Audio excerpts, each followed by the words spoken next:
Muy buenos días, familia. Aquí seguimos un día más, una mañana más de martes para seguir compartiendo y estudiando la bendita y la poderosa palabra del Señor, que hoy va a estar basada en el versículo 4 del capítulo 16 de Mateo, donde se nos va a decir la única señal que el Señor iba a dar a esta generación. Atentos muy bien a lo que dice la palabra del Señor en el Evangelio de Mateo, capítulo 16, versículo 4. La generación mala y adúltera demanda señal, pero señal no le será dada, sino la señal del profeta Jonás, y dejándolos se fue. Con este versículo vamos a terminar de estar estudiando esa respuesta que Jesús le dio a los fariseos y también a los saduceos cuando se acercaron a él para tentarle, demandando una señal del cielo. Jesús les contestó llamándoles hipócritas, porque ellos sabían discernir qué tiempo iba a haber en el día simplemente observando y mirando las condiciones climatológicas, pero sin embargo ellos no sabían discernir en qué tiempo espiritual estaban viviendo mientras observaban las condiciones espirituales. Como decíamos ayer, es una hipocresía conocer lo que la palabra de Dios dice, pero sin embargo no saber o no querer llevarla a la práctica. Y ahora Jesús termina esta respuesta denominándolos no solamente como hipócritas, sino que además les llama una generación mala, una generación adúltera. Ojo aquí, porque el Señor está usando unas palabras bastante fuertes. Unas palabras que, aunque sean totalmente verdad, son bastante duras. Cuando les dice que son una generación mala, está haciendo referencia a ese rechazo que estaban teniendo ante el Mesías, ante esa hipocresía que tenían de llevar una vida religiosa simplemente externa, pero sus corazones estaban llenos de maldad. Era como también Jesús dijo, eran como sepulcros blanqueados que por fuera estaban bien limpios, pero por dentro lo único que había era mortandad. Y cuando les llama adúlteros, se está refiriendo en cuanto a su relación con Dios. Ellos decían estar enamorados de Dios, apasionados de Dios, pero sin embargo se estaban sirviendo a sí mismos nada más. Ellos estaban más preocupados en llevar a cabo todos los ritos religiosos a la perfección, al pie de la letra, antes de servir a ese Dios que decían amar. Estaban más pendientes de cumplir su propia justicia antes que cumplir con la justicia de Dios. A mí siempre me ha llamado mucho la atención la claridad con la que Jesús hablaba. Él decía las cosas como son, llamaba las cosas por su nombre, hablaba bien claro. No tenía nunca la intención de ofender, pero sí es verdad que hablaba con mucha claridad, con mucha transparencia. Yo creo que si Jesús tenía algo, era que no quería endulzar el oído de sus oyentes. El Señor no buscaba el aplauso fácil, no era un demagogo que decía lo que la gente quería escuchar, sino que Jesús hablaba claramente. Jesús hablaba sin tapujos la palabra de Dios. Lógicamente, no todas las personas están preparadas para escuchar la verdad. Hay personas que si tú les dices la verdad, no solamente se van a ofender, sino que además van a arremeter contra ti. Pero tenemos que entender que, como dijo Jesús, allí en el Evangelio de Juan, en el capítulo 8 y en el versículo 32, solo conociendo la verdad podremos ser libres. Y curiosamente, este es uno de los trabajos que nosotros tenemos, los pastores, decir la verdad, confrontar a las personas, decirle a la gente que su comportamiento o que su actitud quizá no es la correcta, decirles la verdad en cuanto a algún aspecto de su vida. Y no lo hacemos con el fin de dañar, todo lo contrario, no lo hacemos con el fin de ofender. Nosotros hacemos eso con el fin de que esa persona pueda entender y razonar la verdad y que entonces pueda ser libre, que pueda dejar al Espíritu de Dios obrar en su vida para que traiga libertad. Porque el primer requisito para ser libre, ¿sabes cuál es? Querer ser libre. Pero bueno, vayamos un poco más en cuanto a la respuesta de Jesús. Jesús se negó a darles la señal que ellos estaban pidiendo. Porque como ya veíamos también en los devocionales pasados de la semana pasada, Jesús no es nuestra marioneta. No es un monigote que hace lo que nosotros le vayamos a pedir en todo momento.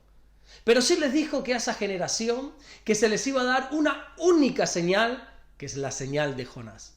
¿Y cuál es la señal de Jonás? Te preguntarás.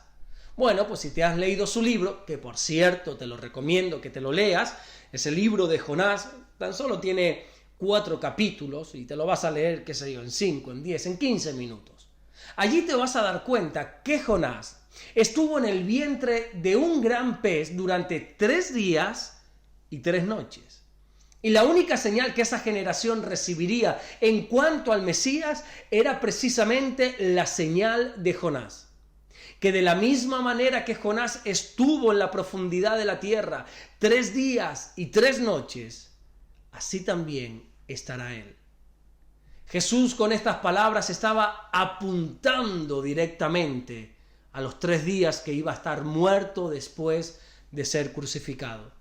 Pero no solamente está hablando de esos 3 días, sino que de la misma manera que Jonás fue devuelto con vida a la tierra 3 días después, así nuestro Señor Jesucristo iba a ser devuelto a la tierra con vida 3 días después de su muerte.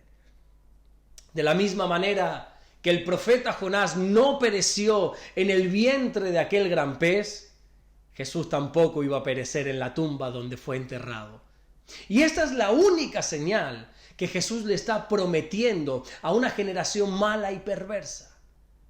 Pero vamos a ver cómo acaba esta respuesta. Fíjate, porque es muy interesante que Jesús le da a los fariseos esta respuesta y a los saduceos y termina diciendo, Mateo nos dice, que dejándolos se fue.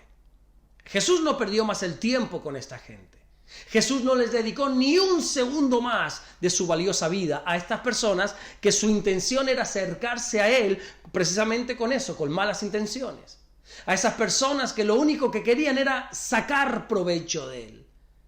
La Biblia enseña en el libro del profeta Isaías, en el capítulo 55 y en el versículo 6, que busquemos al Señor mientras pueda ser hallado y que le llamemos entre tanto que está cercano.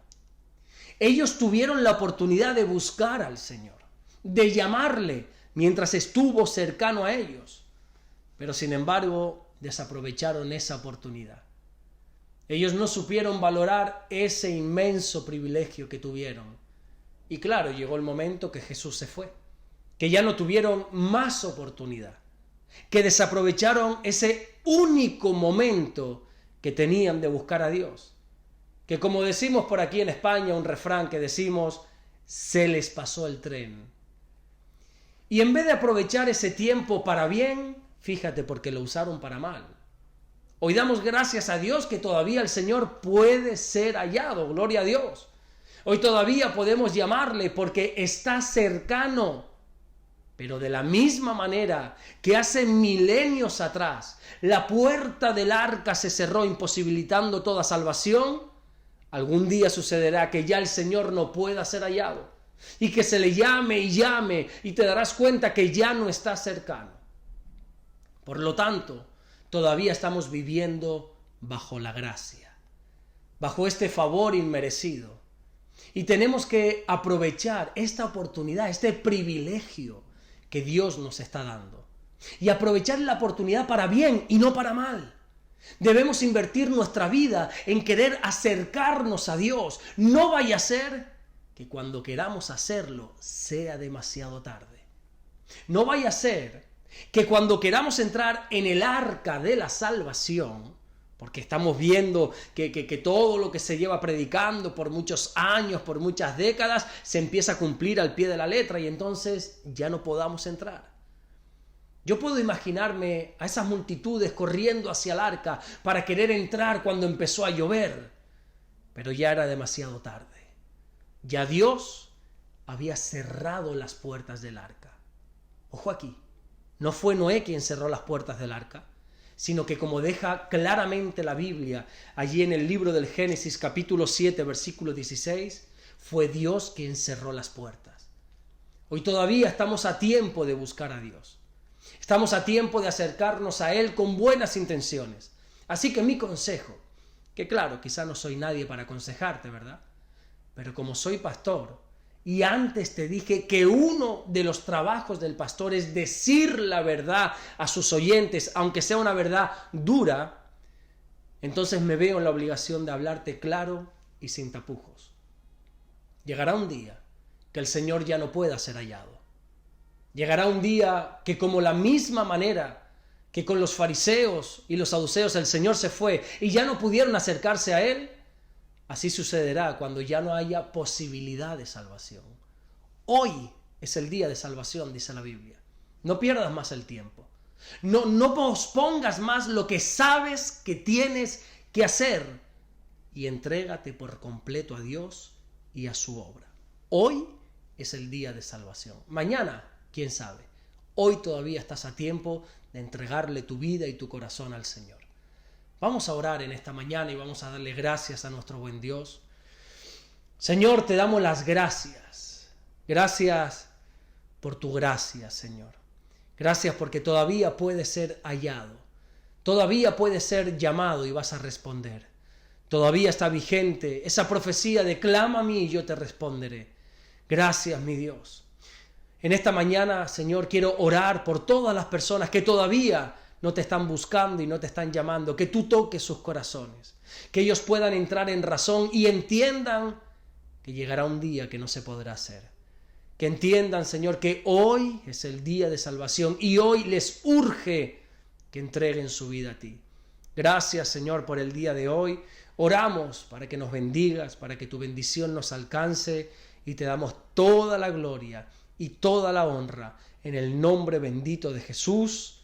Amén y amén. Que Dios te bendiga. Oro para que esta palabra haya sido de bendición para tu vida, para que quizá pueda despertar tu conciencia y entiendas la gravedad del asunto. Que no, como decimos aquí, que no tensemos más la cuerda, no vaya a ser que la cuerda se rompe. Hoy Dios todavía está al alcance cuando le llamamos. Mañana no sabemos. Hoy tenemos todavía el privilegio y la oportunidad de buscarle. Nos vemos mañana, Dios mediante, para seguir compartiendo la palabra del Señor. Dios te bendiga.